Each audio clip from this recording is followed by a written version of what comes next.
चित्तौड़गढ़ जिले के ग्रामीण इलाकों में पेट्रोल पंपों पर ग्राहकों को केवल 1 लीटर पेट्रोल दिया जा रहा है। वहीं डीजल के लिए साफ मना कर दिया जाता है कि डीजल उपलब्ध नहीं है। पेट्रोल पंपों की यह स्थिति आने वाले चुनाव में सरकार के लिए नुकसान का कारण बन सकती है। वैसे तो मोटरसाइकिल हो या कार, कहीं भी आने जाने के लिए पेट्रोल और डीजल की जरूरत होती है। बिना ईंधन की कोई भी व्यक्ति अपनी गाड़ी को कैसे चलाए, ये नजारा इस वीडियो के माध्यम से देखा जा सकता है। पंप पर कार्य करने वाले कर्मचारियों ने साफ कर दिया है कि लीटर से ज्यादा पेट्रोल नहीं दे सकते। वहीं डीजल की बात आने पर कहा जाता है कि डीजल खत्म हो चुका है। अब आम नागरिक आखिर करे तो क्या करे? जब गाड़ी का एवरेज 40 से 50 किलोमीटर का हो तो व्यक्ति 1 लीटर पेट्रोल में कैसे मैनेज करेगा? हर रोज 100 किलोमीटर नौकरी पर जाने वाले मजदूर और शाम आने पर एक आम लोगों के लिए बड़ा सवाल बन जाता है। वही महंगे हुए पेट्रोल डीजल की वजह से हर आम नागरिक परेशान है। ऐसे में सवाल यह भी खड़ा होता है कि आखिर यह फरमान किसने निकाला कि 1 लीटर से ज्यादा पेट्रोल किसी को नहीं दिया जाएगा। खैर जो भी हो, लेकिन इस वक्त हर आम नागरिक पेट्रोल डीजल के बढ़े हुए दामों को लेकर परेशान है। वही इसका सबसे बड़ा असर गरीब व्यक्ति की जेब पर पड़ रहा है। ऐसे में सरकार के प्रति जनता में आक्रोश भी देखने को मिल रहा है। भारत में किसानों की स्थिति मोदी सरकार में बड़ी दयनीय है। 2014 में जोर जोर से मोदी ने यह कहा कि किसानों की आय दुगनी करेंगे।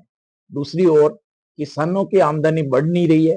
किसानों की फसल चाहे सोयाबीन हो, मक्की हो, गेहूं हो, कहीं भाव नहीं बढ़ रहे हैं। जो 14 में थे उससे भी आज गिरे हुए भाव हैं। जबकि दूसरी ओर डीएपी, यूरिया जो 1200-1300 में आते हैं, आज 3000, 3500 में भी खाद का कट्टा आ रहा है। वो भी आम सुलभता से नहीं मिल रहा है, उसकी भी भारी किल्लत है। और किसान तो अपनी समस्याओं से जूझ रहा है, जबकि किसान देश की रीढ़ की हड्डी है। पर दूसरी ओर महंगाई की मार झेल रहे हैं, पर किसानों के लिए महंगाई नहीं है। किसानों की सब्जियां आज ऐसे ही फेंकी जा रही है, कोई लेने वाला तक नहीं है। जो किसान मेहनत कर रहा है इस कड़ी गर्मी में, उसकी जो सब्जियां उगा रहा है, उन सब्जियों के कोई भाव ही नहीं। तो केंद्र सरकार किसानों की ओर ध्यान नहीं दे रही है, किसानों को अपने हाल पे छोड़ दिया है। दूसरी ओर भारत की अर्थव्यवस्था निरंतर घट रही है। अर्थव्यवस्था का हाल ये देखो तो अंतर खाने सरकार ये तथ्य छिपा रही है। कहीं न कहीं हर तरह से अर्थव्यवस्था भारत की डाउनफॉल आ रहा है। और जिन पे भारत सरकार को काम करना चाहिए, भारत सरकार को एक विशेष सांसद का सत्र बुलाकर एक विशेष पैकेज घोषित करना चाहिए आम जनमानस के से, अगर महंगाई से आम जनमानस को रिलीफ मिल सके।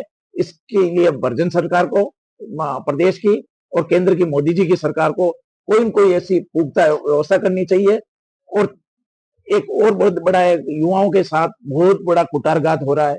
एक और पूरी वर्जन लाल जी की सरकार ने कहा, और वर्जन लाल जी दावा करते हैं, मोदी जी दावा करते हैं कि हमारे शासन में पेपर लीक नहीं हो रहे हैं। कई प्रदेश सरकारों पे अनगल आरोप लगाए गए, पर आज भी पेपर माफिया वैसे के वैसे हैं। पेपर माफिया पर किसी प्रकार का रोक नहीं लगा है। अभी नीट में हाल ही में जिस प्रकार पकड़ाए गए हैं, और वो जो भाजपा नेता के नजदीकी लोग ही गिरफ्तार हुए, उन्हीं के परिवार में 4-4, 5-5 नीट के लोग पकड़ाए गए हैं, और उन्हीं परिवार से सिलेक्शन हुए हैं। उन्हीं के उत्तर मेल खाए गए। 120-180 में से प्रश्न मिले गए हैं। और नीट की धांधली यहां तक हुई कि 4 बच्चों ने सुसाइड कर ली, दिल्ली में, सीकर में और बूंदी में। यहाँ जगह जगह आज का युवा बच्चा नर्वस होकर सुसाइड कर रहा है, जबकि उन्हें सही रूप से कोई रिलीफ नहीं मिल रही है। पेपर माफियाओं के खिलाफ कोई ठोस कार्रवाई नहीं हो रही है। आज तक एफआईआर दर्ज नहीं हुई है। सीबीआई जांच के नाम पर खानापूर्ति कर रही है, और ना महंगाई से रिलीफ मिल रही है, ना युवाओं को, चोर माफियाओं को कहीं कार्रवाई नहीं। मुख्य चोर माफिया है आज दिन तक जो पकड़े हैं सरकार ने, वो बेलों पे छूट गए हैं। और कई बड़े अधिकारी, पुलिस वाले, एसआई जिनके जांच एजेंसियों के वारंट है, लेकिन वो लापता है। जांच एजेंसी उन्हें पकड़ नहीं पा रही है। एक और अपराध अंदर बढ़ रहा है। महिलाओं के अपराध में राजस्थान टॉप स्तर पे है, फिर भी कोई पुख्ता कार्रवाई नहीं हो रही है। आज थाने में आम पब्लिक की एफआईआर तक दर्ज नहीं हो रही है। और बहुत बड़ी 1300 से अधिक एफआईआरों पर इसी महीने कोर्ट ने यह कहा है कि पुलिस ने ठीक से इन्वेस्टिगेशन नहीं किया। जहां दस्तावेज में फ्रॉड है, जहां पुख्ते सबूत है, पर पुलिस ने कोई न कोई प्रभाव से उन पर कोई कार्रवाई नहीं की है, कोर्ट ने ये सब फाइलें पुलिस के अंदर रिमांड की है, तो भरजन लाल जी खुद जो गृह मंत्री है, गृह मंत्रालय फेल हो रहा है, दिन दहाड़े लोगों को लूटा जा रहा है, किसी का मोबाइल चोरी हो रहा है, किसी का मोबाइल छीना जा रहा है, किसी की मोटरसाइकिल गायब हो रही है, यहाँ तक कि हमारे निम्बाड़ा कोर्ट से मोटरसाइकिल गायब होना, निम्बाड़ा के कर्मचारियों से दिन दहाड़े यहाँ की निम्बाड़ा की आदर्श कॉलोनी से मोबाइल छीन के जाना, गिरा लेना जैसी घटनाएं आम हो गई और आए दिन सामने आ रही है। लेकिन पुलिस का जो इकबाल था वो कहीं न कहीं दिखाई नहीं पड़ रहा है। कई साल से जो सामान्यतः 2 या 3 साल में पुलिस की ट्रांसफर होती है और 4 साल से अधिक हो जाए तो भी वो पुलिस अधिकारी वहीं जमे हुए हैं और सरकार केवल और केवल पैसे वसूल करने में लगी हुई है। नौकरशाही बहुत हावी है, आम जनमानस चारों तरफ से त्राही-त्राही मची हुई है और सरकार के वो और बड़ी निगाहों से देख रहा है। आज बाड़मेर के कोयला खान जो 95 में सरकार ने आम मजदूर को कहीं न कहीं रखा था उनकी जमीन के पेटे और 500 रुपए बीघा में जमीन ली और उसके पेटे उनको रोजगार दिया। आज वो मजदूर कहीं कहीं देख रहे, एक विधायक शिव का इतना दुखी हो गया, 25 दिन तक आंदोलन पर सरकार ने कोई सुनवाई नहीं की, खुद के ऊपर पेट्रोल डाल के आत्मदाह करने लगा। इससे बड़ी क्या स्थिति हो सकती है कि एक जनप्रतिनिधि की वहां के स्थानीय अधिकारी और सरकार सुनवाई नहीं कर रही है।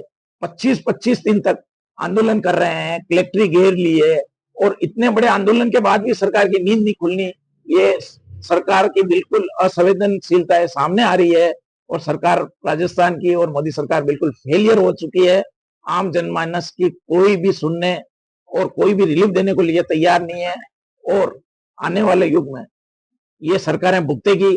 आम जनमानस सरकारों से तरह तरह होकर दुखी हो गई है और ये दुख के लिए सड़कों पर एक दिन उतरने वाली है। इससे पहले कहीं न कहीं मोदी सरकार और भरंजन लाल जी कोई न कोई ठोस उपाय कर ले, आम जनमानस की सुन ले और उनके जो नैतिक दायित्व है आम जनमानस के प्रति, जो उन्होंने घोषणाएं पत्र दिए है, जो बड़े बड़े वादे किए, उन पर कहीं न कहीं खरे उतरे, यही अपेक्षा है उनसे। जैसा देश का हालात है अपन देख रहे हैं, जैसे कि रोडों पे लंबी कतार में गाड़ियां खड़ी है, व्हीकल खड़े हैं या मोटरसाइकिल में 1 लीटर तेल भर रहे हैं, चाहे सांवरा जी के दर्शन करो या कहीं ब्याह शादी कहीं भी गंतव्य पे जाओ तो 40 किलोमीटर से अधिक तो सामान्यतः व्यक्ति दिन भर में जाता ही, तो वो उनका आवागमन भी बाधित हो रहा है और वो कई परेशानियां झेल रहा है। एक और प्रधानमंत्री जी कह रहे हैं कि भाई तेल की बचत करो, सोना चांदी मत खरीदो, खाने का तेल मत खरीदो, और ऐसा एक आदेश वहीं से निकाला जाए कि सरकारी जितने भी अधिकारी है या मंत्री है वो स्वतः ही उस आदेश की पालना करें। एक और तो आईपीएल जैसे मैच हो रहे हैं, जो करोड़ों रुपए का तेल जलाया जा रहा, बिजली जलाई जा रही है, कई तरह के वहां खर्चे हो रहे हैं, तो इससे अपव्यय को तो रोका नहीं जा रहा है। और जिस प्रकार का आम आदमी, जो अभी खेती का टाइम है, गर्मी में खुद खेत खुदाई का काम चल रहा है, खड़ाई का काम चल रहा है, तो ट्रैक्टर में डीजल नहीं मिल रहा है, खेती का काम अवरोध हो गया। चाहे बच्चे कहीं भी जा रहे हैं घूमने फिरने या आम आदमी भी कहीं भी सुबह शाम निकलता है तो सामान्यतः उसे एक बहुत बड़े दर्द से गुजरना पड़ रहा है। वो अपनी आम रोजमुरादा की यात्रा भी पूरी नहीं कर पा रहा है और इनसे आम जनमानस बहुत ही दुखी है। और मोदी जी से ये अपेक्षा थी, जो देश दे रहा है तेल उन देशों से खरीदा नहीं जा रहा है। और एक और अमेरिका के राष्ट्रपति के दबाव में उनके फैसलों को मानने की बाध्यता के चलते यह भारत में बहुत बड़ी समस्या से गुजर रहा है। भारत की विदेश नीति कहीं कहीं फेल हो रही है। विदेश मंत्री और मोदी जी को कहीं न कहीं जो हमारे पुराने रूस जैसे मित्र है उनकी ओर बढ़ना चाहिए और उनके सहयोग से भारत के आम पब्लिक को बहुत बड़ी रिलीफ देनी चाहिए। क्या सर माना जाए कि पेट्रोल और डीजल की रेटें भी बढ़ गई, परंतु जिस तरह अब लोगों को बाइक पे जाना आना